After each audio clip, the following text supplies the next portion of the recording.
Richard Reeves. Welcome to the podcast. Thank you for having me, Yascha. So Richard, I want to start by talking about one of your last books, which is called Dream Hoarders. And I think it makes a really interesting, convincing case that the problem in the United States is not necessarily, as Bernie Sanders used to say, the millionaires and the billionaires, but rather the people who are in the upper middle class, the people at the top 20% of society. That it's not the super rich who hoard all of the dreams, but rather probably you and me, probably many of the people who listen to this podcast, many people who are highly educated, who have nice jobs, who aren't plutocrats by any stretch of the imagination, but who have built these enclaves of privilege. Tell us a little bit about the dream hoarders and why we should think about some of the problems with inequality and lack of opportunity in America in those terms. Yeah, I think that's where the real economic cleavage is. So when I look at what's happened around inequality, it is, as you say, not so much the difference between the top 1% or 0.1% or zero. But the higher people go up the income distribution, the more they push the problem, right? It's always the person richer than them that's the problem. I don't see that as the most important cleavage. I see the most important cleavage as this one between the upper middle class. So these are folks who are measuring their income in hundreds of thousands of dollars, but not hundreds of millions of dollars, them and everybody else. So if you look at the bottom 80% of the income distribution in the US, looks pretty similar today as it did in the late 70s. There hasn't been much increase in income inequality there. It's not like the people in the middle have pulled away from the people at the bottom. What's happened is that the people at the top are pulled away from everybody else. And that really starts to happen at about this top 20%, or if you want, top 15%. But this is comfortable six-figure incomes, four-year college degrees, probably married, etc. And I think that's a much more important cleavage for a number of reasons. One, there's a lot more people in the top 20% than in the top 1%. Right? There's just more votes, more power, and much more political power. So it's easy to talk about how the plutocrats have all this political power, but combined, the upper middle class run everything, every institution, every media outlet, every teacher, every professor. Like they are the professional class. And secondly, because as a class of that size and with so much more money, and they are taking so much more of the share of income, they can then do all kinds of things to secure their position. So they can hoard, and so they can rig the housing market in such a way as to exclude other people from affordable housing and from those areas. They can rig higher education by making it incredibly expensive and hard to access and pulling all kinds of strings to get their kids in there too. And so they can essentially rig two of the most important markets for opportunity, housing and education, in favor of themselves, which means that then their kids are likely to inherit an upper middle class position too. And so it seems to me that's really what, and I think that's what's driven a lot of our political divides. I think that a lot of the populist anger we're seeing is not against the plutocrats, much though Bernie Sanders might wish it to be so. It's against the professionals. It's against people like you and I. It's against people with, nice houses in Bethesda or wherever you want to choose, or Palo Alto, and kids and four-year degrees and so on. Very often the ones who, the people who are doing well. I mean, and that's a much broader swath than just top 1%. And the last thing to say is, one of the motivations for that last book is rather too convenient for people who are merely on, say, $300,000, $400,000 a year, whose house is only worth $1 million, to say, I'm not the problem. The real inequality problem is Jeff Bezos and the billionaires and the millionaires, because nobody wants to think they're part of the problem. And nobody wants to think that they might have to give up something like the zoning or the mortgage interest deduction. So it was a bit too convenient, self-serving. Yeah, one of the things that I always notice is that people are very reluctant to think of themselves as part of an elite. So when I teach my students, I say, you are or will be members of the American elite. And they bristle at that, in part because there might be denial about the class position of their own parents, in part because they might genuinely come from backgrounds that aren't all that privileged and haven't quite understood the way in which their degrees at a fancy college and the kind of career plans they have are going to quite quickly catapult them into this category of a broad socioeconomic elite that really is influential in those ways. Let me ask you a sort of a skeptical question about this, which is, all right, so perhaps there is a growing divide between the top 20% and the people below that. why isn't that a kind of trickle down phenomenon? Or why is it that, they're hoarding the dreams? Why is it that, the success and the improvement of living standards for the top 20% of the last 30 or so years has actually come at the expense of the other 80%? In which ways is the title of the book justified, so that we can actually say this is an example of how the hoarding those dreams is making it inaccessible to others? Yeah, well, it's particularly true when there are trade-offs that are closer to zero sum, like land is a great example, and housing and so on too. But we could also maybe talk about places in higher education. And there are two mechanisms by which this group, the upper middle class, are able to sustain their position and pass it on as a bequest to their children. One is through standard meritocratic processes. So they acquire that for themselves huge amounts of human capital, and then for their kids. And so the kids win in the race fair and square, but because they've had such an incredible start. Now that's fair, quote unquote fair, in the narrowly meritocratic sense. And this is obviously something you've talked a lot about on this podcast, including with Michael Sandel and others. But the hoarding aspect comes is it's not just that they're winning in those markets, but that they are rigging those markets in ways that preference themselves and exclude others. And so the way the housing market works, for example, is that you have mortgage interest deduction, which allows people to buy expensive houses. And then they use zoning to exclude others from those neighborhoods. And we know that it's the more liberal areas have more exclusionary zoning, which means that access to other goods like the schools in those areas are harder for other people to gain. And it's a notable fact about the geography of the US that whereas racial segregation of our neighborhoods has declined somewhat, economic segregation has increased. And so what we're seeing is this kind of hoarding in space. And then to some extent, that allows them then, the kids are going to go off to better colleges anyway, but then through the application of various mechanisms like early admissions, legacy preferences, gaming of scholarships, etc., they're also able to hoard more of the places at higher education institutions too. So to the extent that that's, and for every, some of these numbers are small, I don't want to overstate them, but for every kid who takes a place they wouldn't otherwise have gotten, that is a kid who's not going, right? Just because you don't know who the victim of that is, the person who's being hoarded out, if you like, doesn't mean that that victim doesn't exist. So it's really, it's more the way that the power of this class, our class, is used to exclude others, and you see it, close at hand. So in these neighborhoods, so neighborhood I know best, having raised my kids there, is Bethesda, Maryland, where you would absolutely see the signs saying, hate has no home here, Black Lives Matter, and then no development, because there were people trying to build more affordable housing nearby. And for the people in those houses, they were perfectly consistent, but in my view, deeply hypocritical.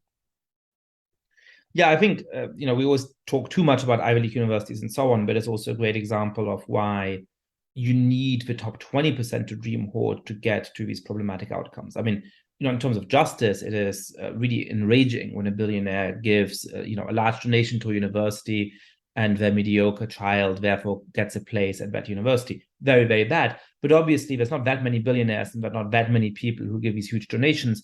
So that only occupies so and so many seats, right? But if it's millions of people who are in the top 15, top 20% of the US population who rig the game in terms of who gets access to good neighborhoods, good schools, how the admission system is set up. So you have to have the right kinds of extracurriculars. You have to know how to write an admissions essay and all of those kinds of things. That helps to explain how it actually crowds out the talented person who's not from that kind of social background. Exactly.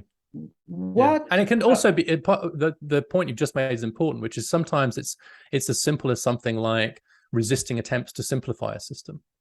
Like, I think one of the things that's under recognized in this is that complexity is the friend of the upper middle class. So if you have a Byzantine college application process, right, and you have a European background like me, Yascha, so it's like when you encounter the US college admission system, you're like, what is going on here? But actually, complexity is great if you know how to game it. And so that's another way in which the hoarding takes place, is by having complex systems that it's harder for other people to navigate. So simplification is the friend of equality. it's one of the reasons why it's so strange to me that the abolition of the SATs, but I feel somewhat ambivalent about, but the abolition of the SATs has become the sort of cause célèbre of supposedly anti-racist activism, because I think it's quite clear that the SATs actually helps underprivileged kids to have a shot at getting into better colleges. I think compared to the admissions essay, which I was as even more weight, it is likely to actually favor people from racial minorities. It is certainly likely to favor smart kids from less privileged backgrounds socioeconomically, relative to the admissions essay. Let's touch for a moment on the politics of this. So you said that that helps to explain the populist anger over the last years. Now, especially in early episodes of this podcast, there was this sort of constant debate because it was a big thing at the time. Is the explanation for the rise of populism economic, or is it cultural? It seems to me like here we have a nice example of how those two things go together, because I take it that you're saying a lot of the Trump phenomenon, a lot of that kind of populist anger is to say we are rebelling against this broad 15-20% elite class that both holds a lot of economic power and economic privilege, but also is imposing its sort of cultural view of a country on the rest of the population. And we're rejecting all of those things at the same time. Is that roughly the argument, or what do you think the form of this populist revolt against the Dream Hoarders is taking? Yeah, I think that's, and again, I know it's something you've talked about a lot here, but I think the blending of cultural and economic factors, which is what makes for class in many ways, is absolutely salient here. And so, when I was writing the book, I remember like one of my colleagues saying to me, well, it's all about food, isn't it? I was like, what are you talking about? He's like, well, you could just, you know what class someone is by what food they eat, or what the food they think other people should eat, and what views they have about what food other people should eat, and what restaurants they go to, and so on. I thought, I didn't end up writing about that, but I actually thought I probably should have done, because there is something about that, like something like where you eat, what you eat, how you eat, is a great example of like, it's partly about money. Like who can afford Starbucks, for example, or whatever the equivalent is. But it's about money, but it's also about what does that signal, right? What kind of it has to be organic, or it has to be Whole Foods, or like the whole famous Whole Foods stuff. There's something to that which fuses these two things together. And I think that's what was one of the things that was so frustrating about that debate, which I think you helped to cut through, which is like it's both, right? The idea that it's separate, but in this upper middle class, you managed to create a bunch of people who are both rich, getting richer, and culturally detaching from the rest of society. And so you saw the detachment happening on multiple dimensions at once. And that's what really makes for class fracture. If it was just economics, it would be much less. If it was just culture, if it was just geography, but it was all of them at the same time. Why is it that the Dream Hoarders are on the left? So, I think this phenomenon is clearly related to what Thomas Piketty has been writing a lot about over the last 10 years, that, 40 years ago, if you knew that somebody was at the bottom of the income distribution, it basically told you that they most likely, not certainly, there was always a good number of exceptions, but most likely voted for a left-wing party, whether it's a Parti Socialiste in France or the Democrats in the United States. And now when you know that somebody is a professional with a higher education, that tells you that they're very likely to vote for the left, whether it's the Democrats in the States, or again, the Parti Socialiste, or perhaps the Green in France, or perhaps the Green Party in Germany. But why is it? I mean, why is it that this sort of the cultural background music to the dream hoarding is taking a left-wing hue rather than a right-wing hue? I'm not sure that I would have predicted that 40 or 50 years ago. Yeah, well, I think there's a couple of things. I mean, one is, I should have said college education as one of these other fractures, but one is that the dream hoarders do have four-year college degrees, and typically are married to somebody else or with someone else who has a four-year college degree. So very, very high levels of education. And that's become increasingly associated with being on the left. We've seen this increasing correlation between education and voting patterns. And I think we're seeing that, I mean, even more so now. If you look at the recent polling, where I was looking at the polling for attitudes towards the college loan student debt cancellation, but what you get from it is just this I was looking for gender differences, and there are some pretty big gender differences actually, but they're dwarfed by the class differences as measured by education.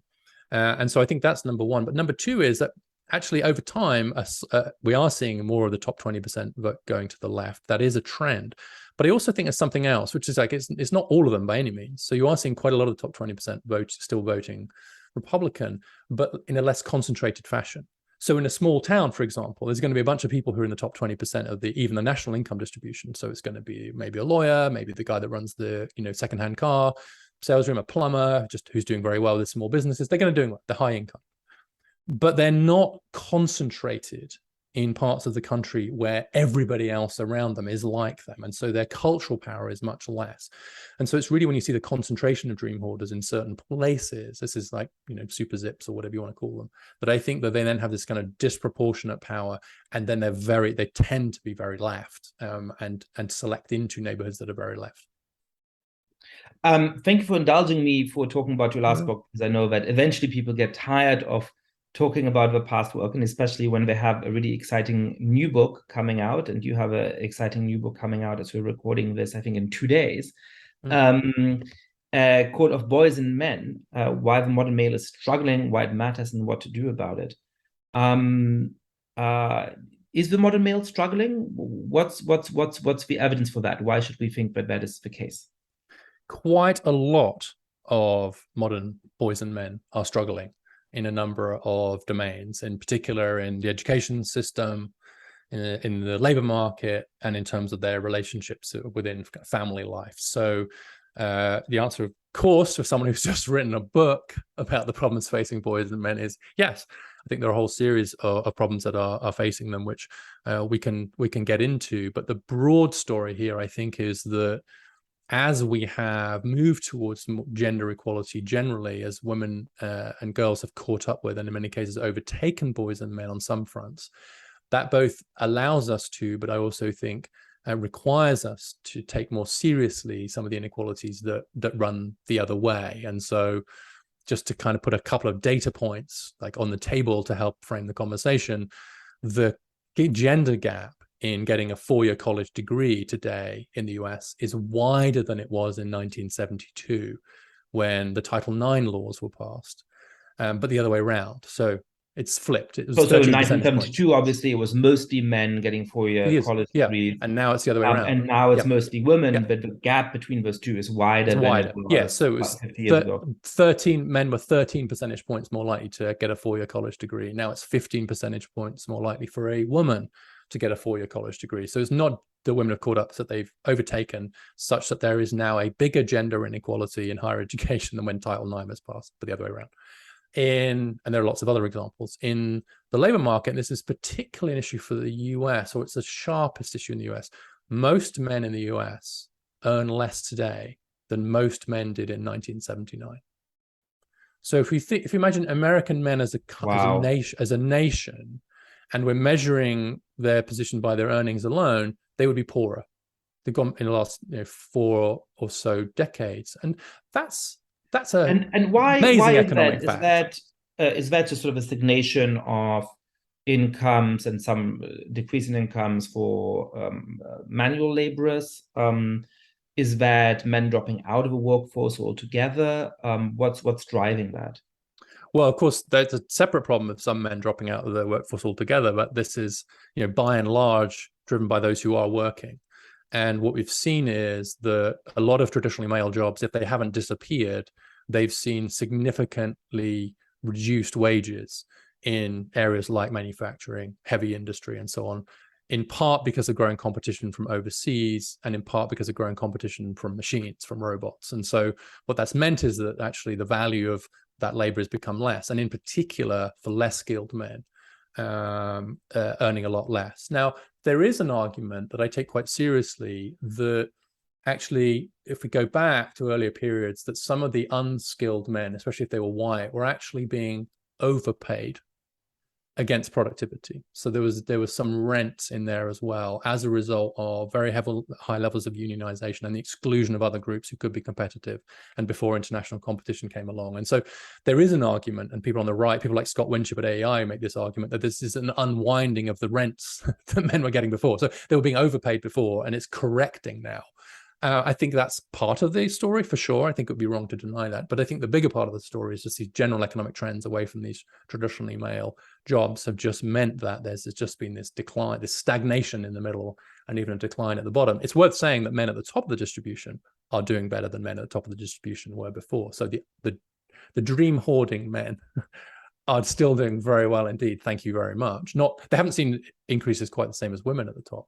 And then in the family, which is the third area I focus on mostly, the dramatic alteration of the economic relationship between men and women as a result of the entirely positive increase in women's economic power has been to ask hard questions of the role of men in the family.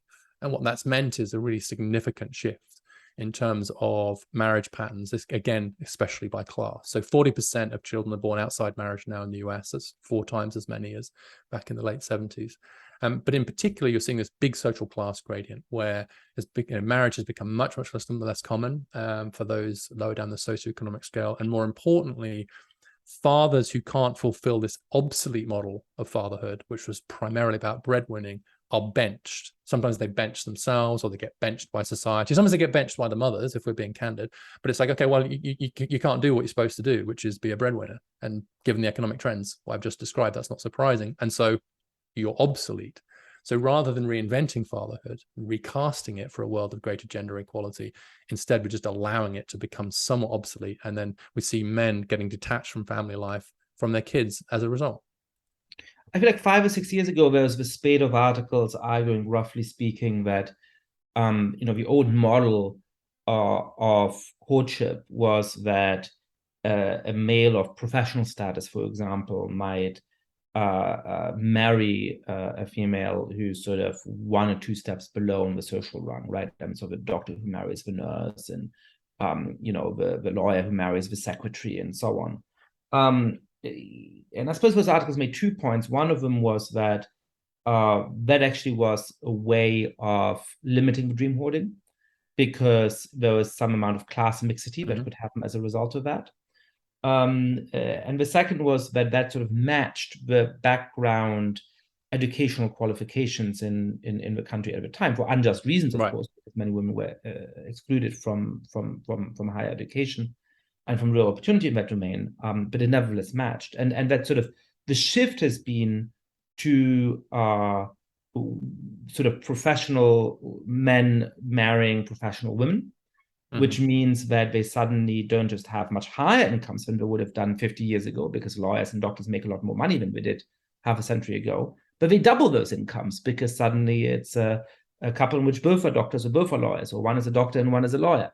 But the other problem then becomes that if the expectation historically has been for women to marry a man who is half a step above them in social status, and suddenly you have more women getting 4-year college degrees than men, women actually being very successful in the workplace, there's simply not enough highly successful, highly educated men to go around for those women. And so you end up with problems of family formation and so on. Again, I'm sort of repeating the argument of these articles as I vaguely recall them from 5 or 6 years ago. Does that sort of concord with the research you've done in this place? Is that a problem in terms of the formation of stable families, in terms of people being able to find romantic partners they're happy with, in terms of the ability of society to have kids and all of those kinds of things? Or are you sort of skeptical of that line of argument? I'm mostly pretty skeptical so far. So this the phenomenon you're referring to has the incredibly unromantic label of assortative mating, right? It's like not something to put on your Tinder profile. It's seeking to assortatively mate. And actually, I think the way the way that's called on dating websites is people who claim to be sapiosexual. Okay, good. That's a much better phrase than assortative mating. And I think that, like, you've just described how, like, mechanically there's more of that going on now, because professional men can marry professional women because there are professional women now. Interestingly, it's not clear necessarily that there wasn't quite a lot of assortative mating going on in terms of cognitive ability or something similar before, actually. And so I think about my own family. So my dad went to college and had a higher status profession. My mum was a nurse, didn't go to college and so on too. But I don't think you could have put much between them in terms of their smarts. It was just that at the time, those were the gender tracks they had. And so and perhaps not in terms of their social backgrounds either, right? I don't know about your particular case, but it may be that if just half as many women at one point went to college than men. You could have a woman and a man who come from exactly the same kind of background. It's just the man was more likely to have gone to college. Yeah, exactly. Yeah, and I was really fascinated to just see that actually back in the 70s, for women who did go to college, most of them were married within a year of graduating, right? Which is just an astonishing fact when you think about like when people are marrying now. But the reason I'm mostly skeptical about it is, first of all, we don't know yet, because this overtaking really hasn't played out yet in the marriage markets, right? It's just starting to now. So we've just gone past the point where in most marriages now, the woman is more educated than the man. So we've just passed that historical tipping point. By the way, for black couples, it's pretty much always been true, but now it's true for everyone across the board. So we've got a while to go yet before there's this huge gap between college-educated women and non-college educated men. But the main reason I'm skeptical is that actually college-educated men and women are still the ones getting married. That's where the decline in marriage has been, most muted. And so there's not much evidence yet that that particular education gap is in any way playing into the marriage market. And I think the main reason for that is because those more highly educated men and women want to raise their kids together, and they want to combine resources to do that. They want to invest heavily in their kids, and pooling income is a great way to do that in time and money. And I think that's really the driver between for upper middle class marriage. And so I don't think that one of the most important questions you have to answer when you look at this thing is, why is it that the most economically powerful women in the history of the world, college educated American women, let's just accept what I've just said, it's broadly true as a class, are the most likely to get married? Certainly in America, but also kind of around the world, right? What is going on there? And I don't think it's because they're socialized into it or feeling they have to. Right? I think the feminist movement succeeded in making marriage a choice, but they're choosing it. I think they're choosing it because of their kids, which brings us back to where we started, because they're highly invested in, I want my kids to succeed. And they know that pooling incomes and family stability are a way to help their kids succeed. The same is not true for working class families and poorer families, where marriage has really declined very sharply. That's very interesting. So I think you've, to return to the broader theme here, established very convincingly that men are struggling in America today. We haven't addressed so much about why that is. Now, there's two basic ways to explain it, I assume. One is to say, look, women have just been excluded in deep ways for a very long time. And now, thankfully, we've overcome many, not all, but many of those obstacles. And so women can now do very, very well. Those two sides of the story aren't really related in a way, right? It just so happens that the background conditions, the background music is that America is not advancing economically as much as it did, but we haven't done a great job at broadening opportunities. And so men are struggling because they didn't suffer disadvantage 40 or 50 years ago. So that trend is really visible now, right? And perhaps there's a little bit of the sort of, rent that they were able to gain in the past, in fact. Women are searching for that reason. I guess another interpretation would be to say that there's something in our society that actually favors women over men, or that there's something which creates unique temptations for men, which lead them astray, which make them incapable of taking the opportunities they might otherwise have. Which of these stories are you advocating in the book? How do you think we can actually explain why this transformation has been so rapid and so extreme? So I think that there's some truth to all of these stories, of course. That's the first thing to say. But point number one is that it's false to say that the decline or the difficulties of many men is a result of the rise of women. That's false zero-sum calculation in my view. I think there are separate reasons by and large, particularly in the economy.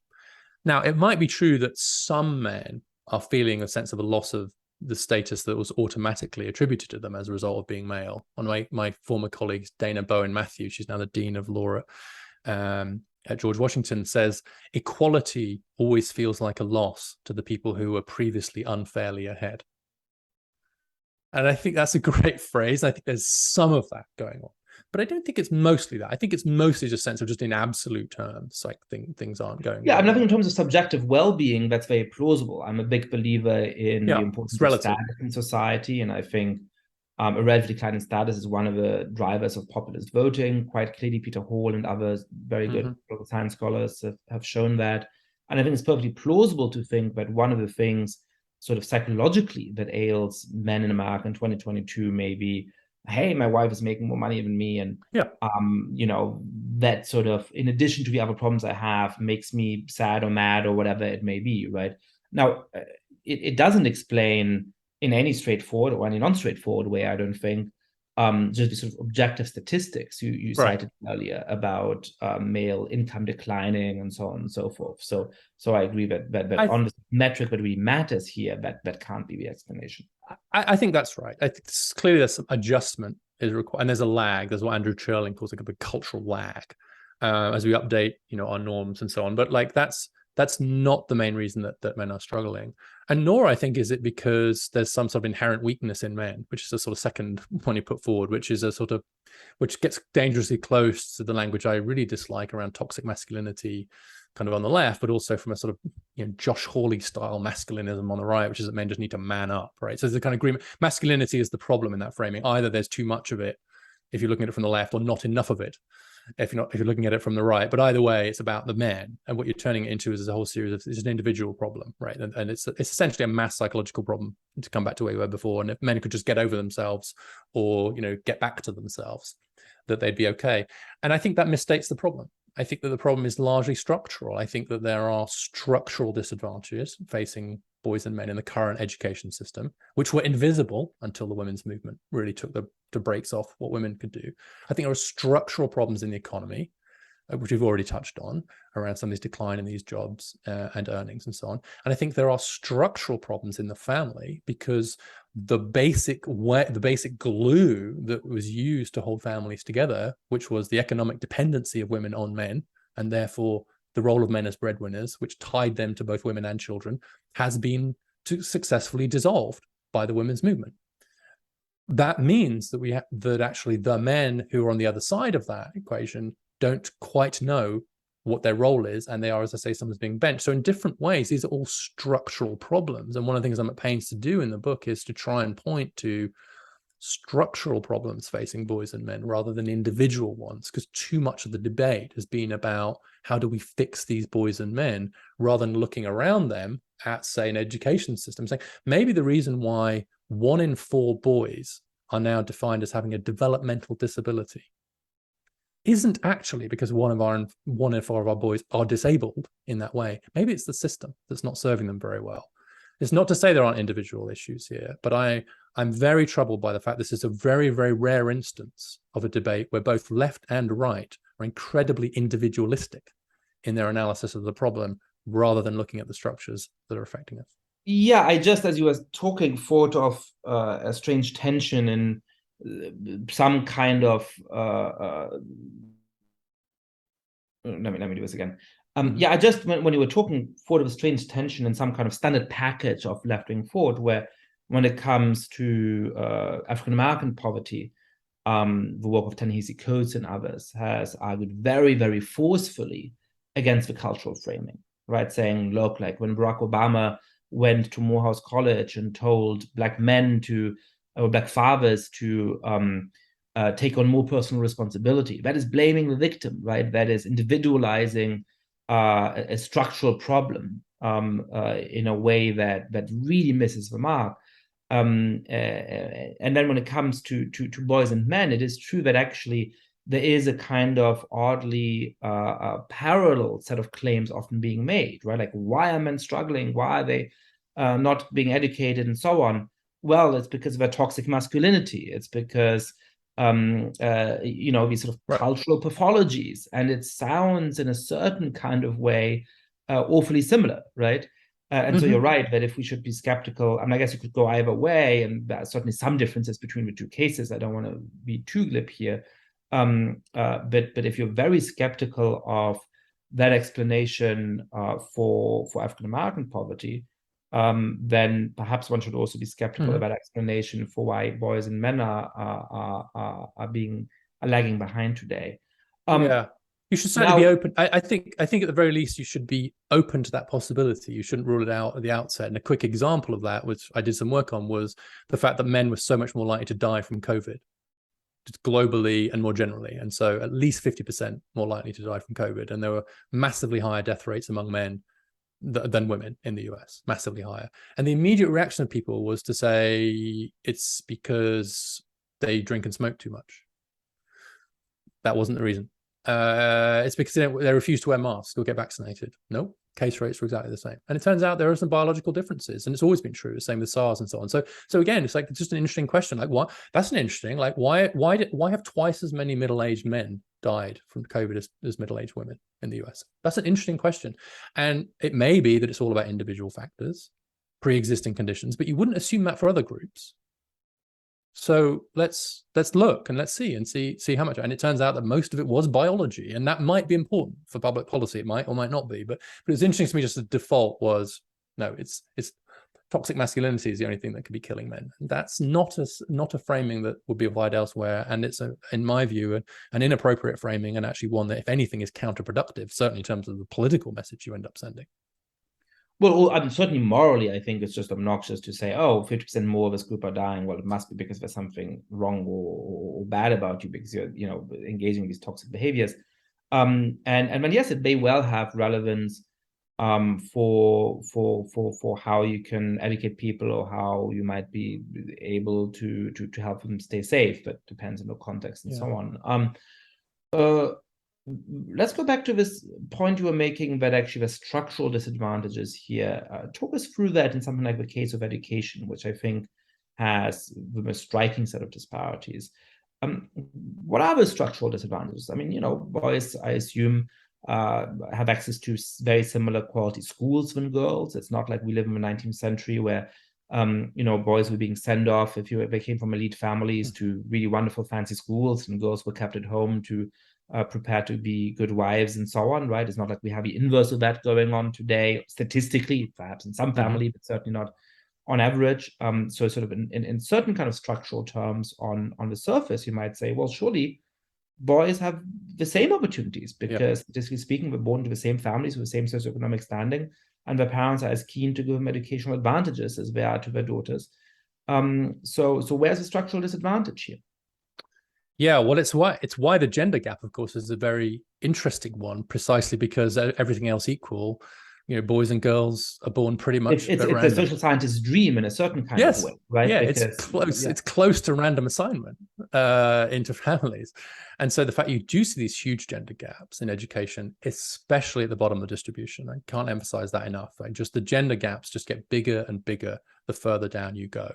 And you can actually look at even siblings, right? So you can look at how girls and boys from the same families are doing at school. And the best studies do that because they're the same families, the same schools, the same parents, the same household income, the same neighborhoods.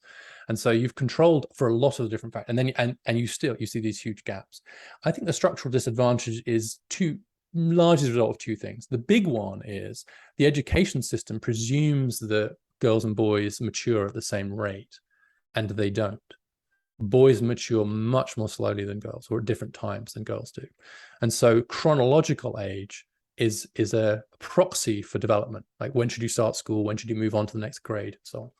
But there's actually a very big gap in the brain development of girls and boys. And that gap is at its widest in adolescence. So 15, 16-year-old girl is between a year and 2 years ahead of the same age boy in terms of the development of her prefrontal cortex, sometimes called the CEO of the brain. That's the bit that says, no, you should study, not go out. You should turn your homework in, and you should plan ahead. And have you thought about which college you're going to? And have you worked on your essay? All that stuff. So, girls are better at that than boys anyway, but most importantly, they get better at it much sooner. The boys catch up later in their 20s. That period is incredibly important in the US education system. And so when I look at the GPA distribution, for example, and GPA will become more important as SAT is dropped, for some of the reasons, which is interesting given what we just talked about in college admissions. If you take the people with the top GPA, so 10% top GPA, 2/3 of them are girls, 2-to-1 female male. At the bottom of the distribution, the other way around.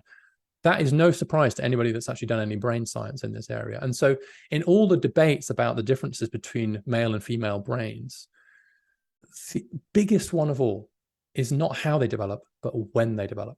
So what that means is you're putting boys on average, again, these distributions overlap. Let's take that as a given. On average, boys are at a disadvantage because their brains haven't developed, and it's quite big at the age of 5 and it's pretty big at the age of 15. And so no one planned it that way. This wasn't some century-old feminist trap that would suddenly get revealed 100 years later when finally women were able to. It's completely accidental, but I think nonetheless clearly true. And now we've taken the brakes off women. Their natural advantage in the education system is leading to these incredibly superior performances. And the second thing that's happening is that the teaching profession is becoming more and more female over time. And so schools are becoming much more feminine environments, if you like, just numerically, empirically. So 76% of K-12 teachers now are female, and that's rising all the time. So the trend is in that direction. There are no male early years teachers. There's only 1 in 10 elementary school teachers are male and dropping quite quickly. And so the schools themselves are increasingly becoming much, much more female environments. And the evidence suggests that that actually does lead to worse outcomes for boys and men for reasons that are a bit unclear, but the results nonetheless are pretty compelling. So in terms of both age and, if you like, the ethos of the school, the education system is somewhat more female friendly than male friendly. So that's an example of a structural disadvantage. So when boys have to get, like 1 in 4 black boys are held back a grade, I don't think that's because there's something wrong with the boys. I think it's something wrong with the education system. In that case, of course, race is a big factor there too.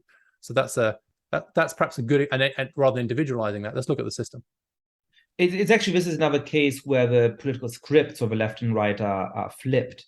In general, progressives tend to believe very strongly in the role model effect. So that it's incredibly important, for example, to have a teacher of your race or of your cultural background, perhaps of your religion, because that really helps you see yourself as a potential future educated person or somebody with opportunity and so on. It helps you identify, and so therefore perhaps you want to please them more. There's various questions about what the mechanisms are. But there tends to be a real emphasis on this. Is why it's so important to have a diverse set of people teaching university, for example, and have diverse role models in society as a whole. And I know that some economists who are sort of pretty skeptical about a lot of this literature, like Tyler Cohen, actually believe that the role model effect really is strong. But then, of course, when it comes to this, I think a lot of progressives would say, well, I mean, if most teachers are women, that's fine. And why should we be worrying about these boys who are underachieving? But again, if you think that, again, in principle, it could be that, role models are more strongly coded via ethnicity or race than they are via gender. And perhaps it matters in one context and not the other. That's certainly theoretically possible. But one should at least be open to the argument that if you strongly believe in role model effect in a cultural context or in a racial context, it would be a little bit surprising if it didn't also play some role when it comes to gender. Yeah, and I agree with everything you've just said. And I think there's an additional dimension to this too, which is that Gloria Steinem said that you get your ideas of what men and women are like from your infancy. And I had this issue with my own kids. Like, it took me ages to persuade them that they could be doctors because all the doctors they saw happened to be female. It took me ages to persuade them could be teachers because all the teachers they had until secondary school were female. And so there's a nice phrase from the women's movement, which is, you can't be it if you can't see it, or you have to see it to be it. But that's equally true in this area too. And so if you take early years education, here's where I think the fact that there are basically no men, it's like 2% of pre-K and kindergarten teachers are male, which is about half as many. In fact, it's about a third as many as there are women flying US military planes. So we have more women flying military jets by a factor of 2 or 3 than we do men teaching pre-K. Proportionally, of course, because I assume there's more pre-K teachers than as a share of the occupation. Thank you for that important correction. Yes.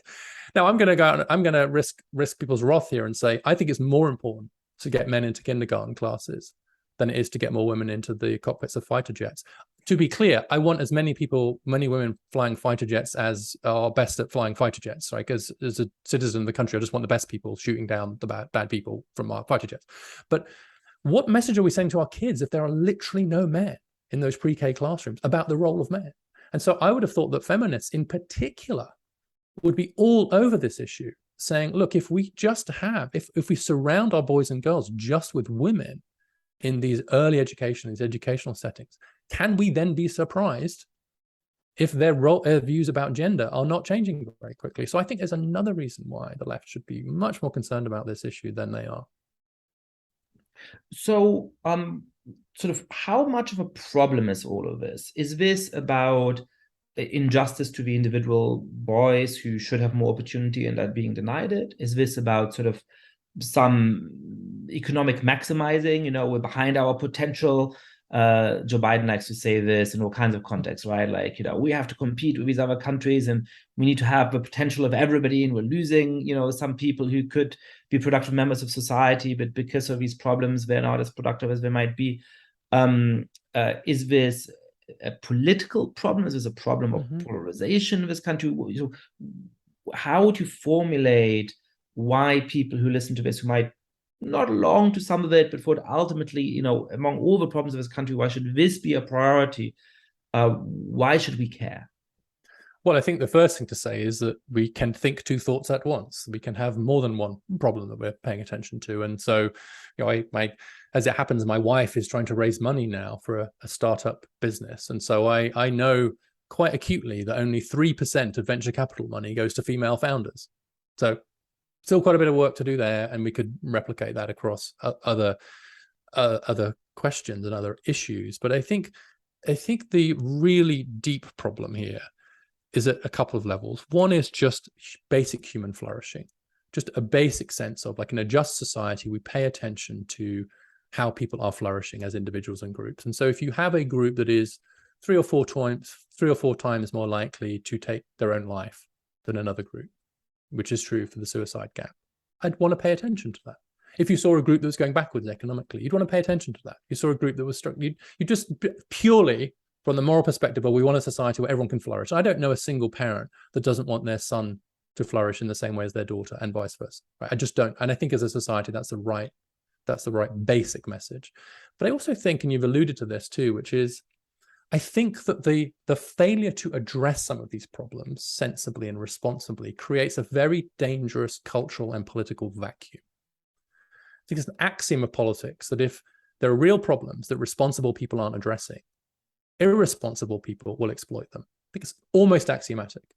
And so if you do have these growing and genuine problems facing many of our boys and men, and if they don't hear responsible people visibly, audibly addressing them, and instead, at worst, sometimes being told, well, if there is a problem, it's just your fault, we shouldn't then be surprised if they become vulnerable to the attentions of a demagogue or a populist. And so I do think in the end, this does come back to some of your themes, Yascha, which is that this dislocation that a lot of men are feeling, if it's not addressed, left unaddressed, can lead some people to the right. It's not a coincidence that Donald Trump won in 2016 with the biggest gender gap in exit polling history.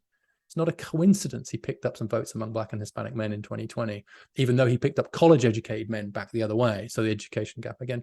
And so I really do think that just in terms of the flourishing of individuals, but also the basic health of our society, we have to step up, because if all men hear is one side ignoring them or blaming them, and the other side only interested in weaponizing their discontent, then we're in peril. And so that's why I want people of goodwill, particularly those on the center left, to say, okay, we should look at this issue. We should pay attention to this issue. And we should do so explicitly. And I think it's a huge political opportunity for them to do so.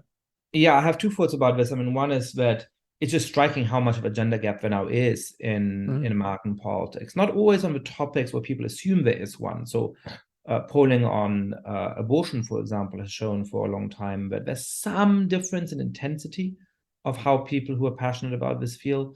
But actually, in terms of distribution of views, there really isn't much of a structural difference between how men and women feel about those questions. But in broader questions about, do you prefer Democrats or Republicans? How do you feel about Donald Trump? And so on. There's now a very strong gender divide. And that gender divide, I believe, is actually stronger among young people than it is among older people. The other thing, I mean, a few years ago, everybody was debating Jordan Peterson, which, some listeners to this podcast may have strong feelings about. And I always thought that, he said some things that were sort of straightforwardly true, many things that I disagreed with. But that was sort of this moment of media panic about his rise, and that really it was sort of a fault of everybody on the center left, a fault of us, because we were not able to speak in a clear and orienting ways to young people who may come perhaps sometimes from dysfunctional homes, who may not have very clear role models in their lives, who may be trying to look for a path. And since it would have felt very strange for anybody in my sort of social milieu to say, I'm going to write a book that tries to appeal not exclusively, but in some ways primarily to young men who are a little bit lost in life, and tell them here are some basic rules for how you should go about conceiving of a meaningful life. If we are not filling that space, it is unsurprising that somebody with whom I have some robust political disagreements then would end up becoming a star by moving into that empty space. Yes. So yeah, it's the vacuum that's created by it. And I honestly think that anybody that doesn't take seriously the appeal of people like Jordan Peterson, especially to young men, just isn't paying attention and isn't being serious. So whatever we think of him, and I treat some of his work in my book, and I think I have many criticisms of what he's done, but I also have a great deal of admiration in some ways for the fact that he does make a lot of these young men feel listened to. He clearly has genuine compassion for them. I don't like where his ideology goes, and he thinks out loud, so he's bound to say something stupid or crazy. Like every 10 sentences are going to contain 3 horrific ones. But most importantly, and he's not the only one, there is this reservoir of unmet questions and need and sense of dislocation, disequilibrium, and not being listened to, which he has been able to exploit in terms of like what he's done as a public intellectual, but which successful populists are also able to exploit. And sometimes they can also pick up they can also get women. It's obviously they're going to go for you. There are also quite a lot of women who are very concerned about the men in their lives. And so you can sometimes pick some of them up as well. And so I just think as a general principle, yeah, there's a gender equality council now in the White House, just put out a report. There isn't a single gender inequality it treats that goes the other way, not a single one. And for me, that's just a huge missed opportunity. If you could have just said, we're a gender inequality council, let's say 90% of the things it discussed were still facing women and girls. But let's say it talked a bit about deaths of despair, incarceration, how boys have fallen behind in education, say, just picked up 2 or 3 issues instead. But here, there's a gender equality the other way. I think that would have paid massive political dividend. But I don't think that's quite permissible on the left right now. And so it is leaving this gap. And I really do fear that this could get worse before it gets better. As we approach the midterms, I fear that the Democrats are doubling down in some ways on their current agenda, which is, I think, may have the effect of worsening the gender divide even more than we've seen it in recent years. Final question, very simple. What do we do about all of this? Well, we start by not using the phrase toxic masculinity. We could just abandon that. That would be great. Allow ourselves to think 2 thoughts at once. Accept the fact that there are real problems being faced by many boys and men that are not of their own making, and that we should address as parents, as individuals, as community leaders and institutions, without in any way having to give up any pre-existing commitments that I think many of us have towards the women's movement and what needs to be done. And support those politicians and leaders who are actually willing to take this issue head on in a responsible way. Right now, the responsible people are running silent on this issue, and the irresponsible people are making hay with it. And so I think part of it is just, let's start to have this conversation in a way that's trusting and open. I think merely accepting there are some problems here that we should address is step number 1. And I don't think we've made that step yet, but I sense in my early conversations around this that there is an appetite for it. And I do feel that if we don't start addressing it now, it'll be harder to address in 10 years. I'm afraid that unless we start to deal with some of these trends, they will be harder to address 10 years from now. They are festering right now. And I think if we don't start trying to heal them now, we'll regret it 10 years from now. Richard Reeves, thank you so much for coming on the podcast. Thanks for having me, Yascha.